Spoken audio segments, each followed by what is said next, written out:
YouTube channel पर सभी शिक्षक बंधुओं का स्वागत एवं अभिनंदन है।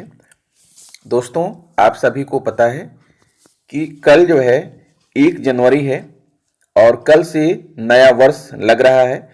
तो मैं अपने चैनल के माध्यम से सभी शिक्षक साथियों को नए वर्ष की शुभकामनाएं प्रेषित करता हूं। नया वर्ष आपके लिए मंगलमय हो और आपके लिए हजारों खुशियां लेकर आए, यह मेरी शुभकामना है। दोस्तों, आपको यह भी मालूम है कि 1 जनवरी से निष्ठा मॉड्यूल के आखिरी 3 कोर्सेज आपके लिए कल से खोले जा रहे हैं। साथ ही आपको यह भी पता होना चाहिए कि 1 जनवरी से ही 31 मार्च के बीच खत्म करने के लिए आपको 25 और कोर्स दिए गए हैं। इन कोर्सेज को भी आपको पूरा करना है, जिसमें पहला कोर्स है 1 जनवरी से लेकर 8 जनवरी के मध्य आपको इसको कंप्लीट करना है। और इस कोर्स में जो है 5 भाग हैं और इस कोर्स का नाम है बच्चों की भाषा, स्कूल वर्सेस घर, उत्तर प्रदेश। दोस्तों, हो सकता है कि इसमें से बहुत सारे जो 25 कोर्सेज दिए गए हैं, इनमें से बहुत सारे कोर्सेज हो सकता है कि आप पहले ही कर रखे हों, लेकिन अगर आपके पास सर्टिफिकेट नहीं है तो आप इन कोर्सेज को फिर से कर लीजिए, क्योंकि सर्टिफिकेट होना बहुत ही जरूरी है। ठीक है, पहले इन कोर्सेज में सर्टिफिकेट नहीं थे, लेकिन अब इन सभी कोर्सेज में सर्टिफिकेट आ गए हैं, इसलिए आप इन कोर्सेज को जरूर करिए। तो निष्ठा के साथ साथ आप दीक्षा पोर्टल पर उपलब्ध इन कोर्सेज के बारे में भी सोचिए। अगर आपके पास इनकी लिंक नहीं है तो मैं अपने वीडियो के डिस्क्रिप्शन में वो लिंक दे रहा हूं, आप उसको ओपन करके लिंक को टच करके आप इन कोर्सेज को प्राप्त कर सकते हैं। और ये सभी कोर्सेज जो है सर्टिफिकेट से परिपूर्ण हैं। तो दोस्तों, इसी बात को ध्यान में रखते हुए मैं आपके लिए लेकर आया हूं बच्चों की भाषा, स्कूल वर्सेस घर, उत्तर प्रदेश। और इसकी जो है असेसमेंट, यानी आपका जो मूल्यांकन है, भाग 1 से लेकर भाग 5 तक के सभी प्रश्नों के उत्तर। इस कोर्स को 1 जनवरी से लेकर 8 जनवरी के मध्य आपको पूरा करना है। मैंने तो यहाँ सर्टिफिकेट भी दे रखा है, क्योंकि मैं यह कोर्स पहले ही कर चुका था। तो आइए आपको दिखाते हैं कि इसमें क्या प्रश्न पूछे गए हैं। और अगर आपको वीडियो अच्छा लगे तो प्लीज मेरे चैनल को सब्सक्राइब कर लीजिएगा, बेल आइकन को प्रेस कर लीजिएगा, ताकि आपको समय समय पर नोटिफिकेशन प्राप्त होता रहे और मैं ऐसे ही आपके 25 कोर्सेज का जो है प्रश्नोत्तरी आपके सामने आपको देता रहूंगा। तो आइए दोस्तों, हम शुरू करते हैं अपनी यह वीडियो और आपको दिखाते हैं कि पहला क्वेश्चन जो पहले तो आप समझ लीजिए कि इसमें कौन कौन से मॉड्यूल हैं। देखिए, भाग 1 बच्चों के घर की भाषा आप देख पा रहे हैं, यानी इसमें आपको इस कोर्स में 5 भाग हैं। बच्चों के घर की भाषा, घर की भाषा और स्कूल की भाषा, कक्षा में बच्चों की भाषा क्यों, बच्चों की भाषा को कक्षा में शामिल करने के कुछ उपाय, अपनी समझ को परखें। यानी कुल मिलाकर के इसमें 5 भाग हैं और ये पांचों भाग को आपको कंप्लीट करना है। हर भाग में कुछ ना कुछ क्वेश्चन पूछे गए हैं, जिनको मैं आपके लिए यहां पर लेकर आया हूं। तो आइए हम प्रश्नों को शुरू करते हैं। ठीक है, पहला प्रश्न आपके सामने स्क्रीन पर आ चुका है, यहां पर देखेंगे। जब आप प्रशिक्षण लेंगे तो आपको सारी बातें क्लियर होंगी। तुलसा अपने घर की भाषा मगही में बात कर रही थी। आपके अनुसार शिक्षक ने तुलसा को ठीक से बात करने की सलाह क्यों दी थी? दिए गए विकल्पों में से एक विकल्प चुनिए। तुलसा ऐसी भाषा इस्तेमाल कर रही थी जो स्कूल की नहीं है। तुलसा ऐसी भाषा इस्तेमाल कर रही थी जो हमारे देश में अमान्य है। तुलसा ने गलत वाक्य संरचना का इस्तेमाल किया था। तुलसा ने काफी गलत गंदी बात की थी। तो दोस्तों, इस प्रश्न का जो राइट आंसर होगा वो पहला ऑप्शन होगा, जो कि मैंने यहाँ पर टिक कर रखा है, आपको दिखाई पड़ रहा है। आप भी यहाँ पर ये पहला ऑप्शन टिक कीजिएगा। आइए आगे बढ़ते हैं और आप देखते हैं कि दूसरा क्वेश्चन क्या था इसमें। ठीक है, दूसरा प्रश्न है, तुलसा के अनुभव के आधार पर हम बच्चों की घर की भाषा और स्कूल की भाषा के बारे में क्या कह सकते हैं? घर में और स्कूल में इस्तेमाल होने वाली भाषा अक्सर अलग होती है। स्कूल की भाषा घर के मुकाबले ज्यादा औपचारिक होती है। दोनों ही भाषा बिल्कुल एक ही तरह से इस्तेमाल की जाती है। स्कूल की भाषा किताबों की भाषा से काफी प्रभावित होती है। तो इस प्रश्न का जो सही जवाब है दोस्तों, पहला, दूसरा और चौथा विकल्प। जैसा कि आप देख पा रहे हैं यहाँ पर हमने घेरा कर रखा है। ठीक है, ये 3 जो विकल्प यहाँ पर आपके राइट है। फिर आगे बढ़ते हैं। अगला प्रश्न आपके सामने दिख रहा है, आपके अनुसार ऐसा क्यों हुआ होगा? किताबें काफी मानक अकादमिक भाषा का इस्तेमाल करती हैं। किताबों की भाषा काफी औपचारिक और विषय केंद्रित होती है। किताबों में रोजमर्रा में इस्तेमाल होने वाले आम शब्द नहीं होते हैं। शबनम ने किताब में दी हुई परिभाषाओं को ठीक से याद नहीं किया होगा, या शबनम को वाष्पीकरण और संघनन की अवधारणा ठीक से समझ नहीं आई होगी। तो इस प्रश्न का जवाब है दोस्तों पहला, दूसरा और तीसरा विकल्प। आप देख पा रहे हैं, तो आप पहला, दूसरा और तीसरा विकल्प यहाँ पर आप टिक कीजिएगा। ठीक है, फिर आगे बढ़ते हैं और आगे आप देख पा रहे हैं, आपके अनुसार स्कूल में भाषा का इस्तेमाल किन किन उद्देश्यों के लिए किया जाता है? समझाने के लिए, प्रश्न पूछने के लिए, जवाब देने के लिए, अनुमति लेने के लिए, संदेह पूछने के लिए, अभिव्यक्ति के लिए, निर्देश देने के लिए, या फिर बातचीत और चर्चा के लिए। तो दोस्तों यहाँ पर जितने जो है ऑप्शन दिए गए हैं, सारे के सारे ऑप्शन सही हैं, तो यहाँ पर आप सभी में टिक लगाइएगा।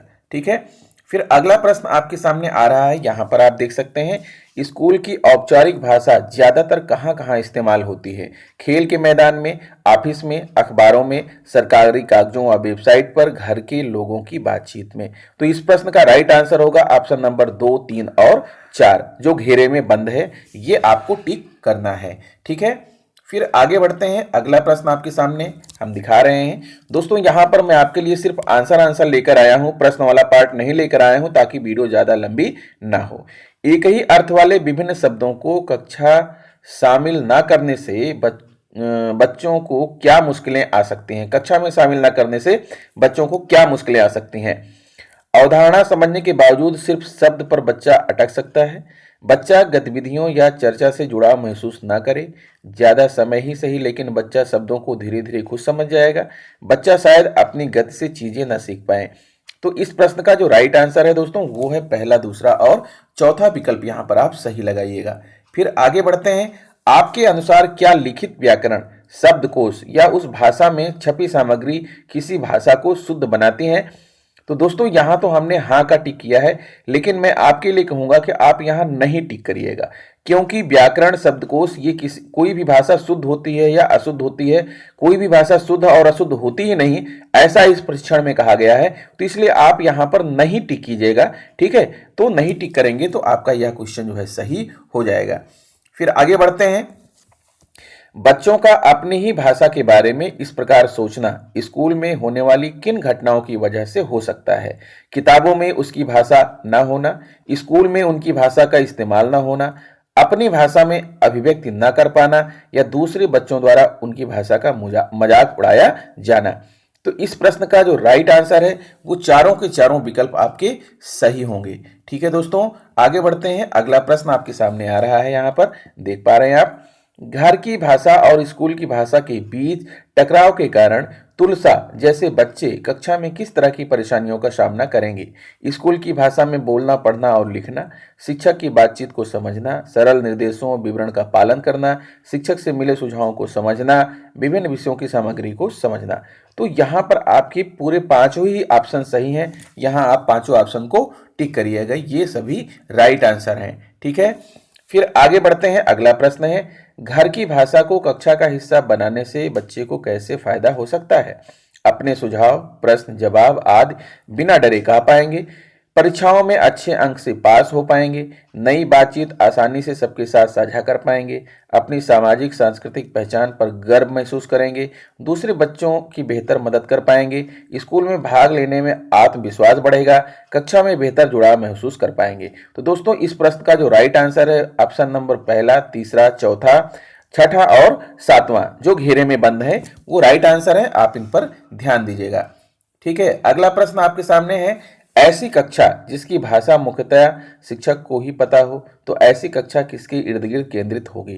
शिक्षक, बच्चे या दोनों के लिए बराबर? तो सीधा सी बात है दोस्तों, यह इस प्रश्न का राइट आंसर है शिक्षक। पहला जवाब आपका सही होगा। फिर अगला प्रश्न है, क्या बच्चों की भाषा को कक्षा में शामिल करने से उनकी स्कूल की भाषा सीखने और इस्तेमाल करने की क्षमता को मजबूत किया जा सकता है? हाँ या नहीं? तो इस प्रश्न का राइट आंसर होगा दोस्तों हाँ, किया जा सकता है। ठीक है, फिर आगे बढ़ते हैं और अगला प्रश्न आपकी स्क्रीन पर है, बच्चे की घर की भाषा और स्कूल की भाषा के बीच एक पुल कैसे तैयार किया जा सकता है? कक्षा में बच्चों की खुद की भाषा को जगह देना, बच्चों की भाषा में कहानी सुनना और सुनाना, बच्चों की भाषा में छोटे वाक्य और पैराग्राफ लिखना, बच्चों की खुद की भाषा में गानों को गाना, बच्चों की भाषा में खुद की कहानी किताबें बनाना, अलग अलग भाषाओं में आम इस्तेमाल होने वाले शब्दों के लिए शब्दकोश बनाना। तो यहाँ पर सारे के सारे जो है ऑप्शन आपकी राइट हैं दोस्तों, यहाँ सबको आप टिक कीजिएगा। ठीक है, अब तो ये रहा भाग 4 तक में जो प्रश्न पूछे गए थे वो मैं लेके आया। अब शुरुआत हो रहा है आपका मूल्यांकन असेसमेंट, यानी भाग 5 यहाँ से शुरू हो रहा है जो 10 प्रश्न है। तो कक्षा 2 की मीनाती कक्षा में अपनी भाषा का इस्तेमाल करने में शर्मिंदगी महसूस करती है, साथ ही उसे स्कूल की भाषा में बातचीत करने में मुश्किल होती है। इस कारण से वह कक्षा में अधिकतर चुप ही रहती है और शिक्षक द्वारा पूछे गए सवालों का जवाब देना भी पसंद नहीं करती। आपके अनुसार मीनात के इस व्यवहार के पीछे क्या कारण हो सकता है? आप एक से अधिक विकल्प चुन सकते हैं। पहला विकल्प है अपनी भाषा में बात करने पर उसको बार बार टोका या डांटा जाता है। दूसरा विकल्प है उसकी अपनी घर की भाषा में पकड़ कमजोर है। और तीसरा है शिक्षक उसको घर की भाषा में बोलने के लिए ही प्रोत्साहित करती है। और चौथा है कक्षा में अपनी मातृभाषा इस्तेमाल करने के मौके मौजूद नहीं है। तो दोस्तों इस प्रश्न का राइट आंसर पहला और आखिरी जवाब है, पहला और चौथा ऑप्शन आपका बिल्कुल राइट है। आगे बढ़ते हैं, अगला प्रश्न है आफ्ताब एक 4 साल का बच्चा है। स्कूल में वह एक ऐसी भाषा को सुनता है जो कि उसकी अपनी बोली जाने वाली भाषा से काफी अलग है। इस कारण उसे क्या कहा गया है वह समझ भी नहीं पाता है। आपको क्या लगता है कि इस दूसरी और अलग भाषा सुनने की संभावना दिए गए संदर्भों में सबसे ज्यादा कहाँ है? सबसे सटीक उत्तर चुनिए, घर में, पड़ोस में, बाजार में या पहली बार स्कूल में। तो इस प्रश्न का राइट आंसर होगा दोस्तों पहली बार स्कूल में। ठीक है, चलिए आगे बढ़ते हैं और अगला प्रश्न आपके लिए लेकर आ रहे हैं। मालती जी तीसरी कक्षा में पढ़ रहे अपने बेटे की शिक्षक से मिलने आई हैं। चलिए उनके बीच की बातचीत को सुने। अध्यापक, आंसू मेरी कक्षा में बहुत कमजोर है, ना तो वो किसी प्रश्न का जवाब देता है ना हिंदी सही तरह से लिख पाता है। मुझे तो लगता है उसका भाषा सीखने में कोई ध्यान ही नहीं है। मालती जी, मैं सोच रही हूँ ऐसे कैसे हो सकता है? क्या आप जानते हैं आंसू घर में 3 भाषाएं बोल लेता है जो उसने हमसे और अपने दादा दादी से सुनी है। वह बड़े मजे से किस्से कहानियां भी सुनाता है। दीवारों और खाली जगहों पर कुछ कुछ अक्षर भी शौक से बनाता है। मालती जी और शिक्षक के बीच की बातचीत के आधार पर नीचे दी गई कौन कौन सी बातें संभव है? पहला है कक्षा में केवल हिंदी भाषा के प्रयोग पर ही जोर दिया जाता है। दूसरा है आंसू को भाषा सीखने में कोई दिलचस्पी नहीं है। तीसरा है आंसू को हिंदी अभी ठीक से नहीं आती इसलिए वह चुप ही रहता है। और चौथा है वह जानवरों की सलामती के बारे में चिंतित रहता है। तो दोस्तों यहाँ पर जो है आपको प्रशिक्षण में बताया जाएगा कि आंसू ने कुछ जानवर भी पाल रखे हैं। तो यहाँ पर आपका पहला, तीसरा और चौथा विकल्प आपके बिल्कुल सही हैं। फिर अगला प्रश्न आपके सामने है। चंदन दिल्ली के एक प्राथमिक विद्यालय में पढ़ता है। उसके घर में बंगाली बोली जाती है जबकि कक्षा में वह हिंदी भाषा सीख रहा है। उसकी अध्यापिका को लगता है कि वह लिखने में काफी गलतियां करता है, जैसे मैंने कॉल घौर जाते ही पहले रोटी खाया। आपके अनुसार चंदन ऐसी गलतियां क्यों कर रहा होगा? उपयुक्त विकल्प पर क्लिक करें। चंदन लिखते समय अपनी भाषा के इस्तेमाल पर बिल्कुल ध्यान नहीं देता है। वह समझ नहीं रहा है कि कक्षा में सिर्फ शुद्ध हिंदी का ही प्रयोग करना चाहिए। चंदन लिखते हुए हिंदी और बंगाली भाषा को मिलाकर लिख रहा है। तो इस प्रश्न का राइट आंसर होगा दोस्तों आखिरी ऑप्शन, यानी चंदन लिखते हुए हिंदी और बंगाली भाषा को मिलाकर लिख रहा है। फिर अगला प्रश्न आपके सामने है। फरीदा जी का कहना है कि बच्चों को अगर कक्षा में अपनी भाषा का प्रयोग करने की आज़ादी दे दी जाए तो वह भाषा के कौशल नहीं सीख पाएंगे, जबकि माहर जी उनकी इस बात से सहमत नहीं है। आपके अनुसार माहर जी की असहमत के क्या कारण हो सकते हैं? उपयुक्त विकल्प पर क्लिक करें। बच्चों को अपने भाषा इस्तेमाल करने की आज़ादी देने से कक्षा में बिना डर का माहौल बनेगा जो बच्चों को सीखने में मदद करेगा।